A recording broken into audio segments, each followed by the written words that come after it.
BRS సర్కార్ ఏ ఒక్క పేదోడికి ఒక ఇల్లు కూడా కట్టియకుండా ఏ విధంగా ప్రజల్ని మనం మోసం చేసిండో మనం అందరం చూసినాం.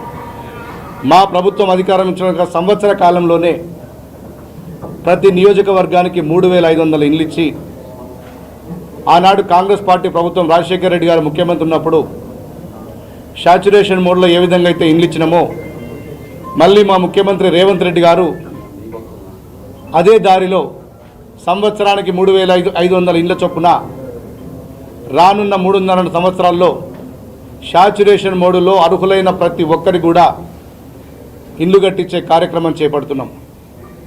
10 సంవత్సరాల్లో ఏ ఒక్కరికి కూడా రేషన్ కార్డు కూడా కనీసం ఇవ్వకుండా ప్రభుత్వం మభ్యపెట్టింది.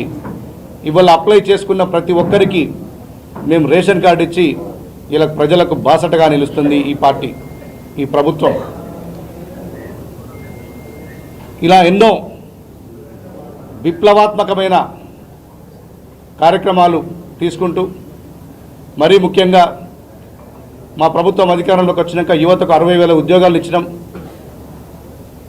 పేద పిల్లలు చదువుకునే గురుకుల పాఠశాలలో మెస్ ఛార్జీలు, డైట్ ఛార్జీలను పెంచడం.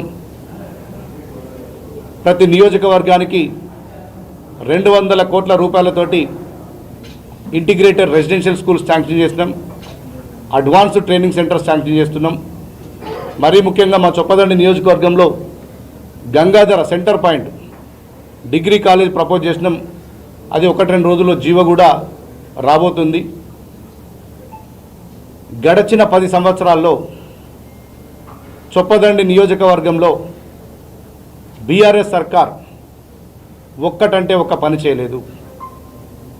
ఇలా కేటీఆర్ 3rd క్లాస్ ఫెల్లో చిల్లర రాజకీయాలకు పాల్పడుతూ చొప్పదండి నియోజకవర్గంలో రేపటి జనహిత పాదయాత్రకు విశేష స్పందన వస్తుందని, ఉమ్మడి కరీంనగర్ జిల్లాలో బీఆర్ఎస్ పీఠం కదిలిపోతుందని చెప్పి ఒక 4 లఫంగాలకు చిల్లర వెధవలకు డబ్బులు పంచుకుంటూ ఒక న్యూసెన్స్ క్రియేట్ చేయబోతున్నాడు.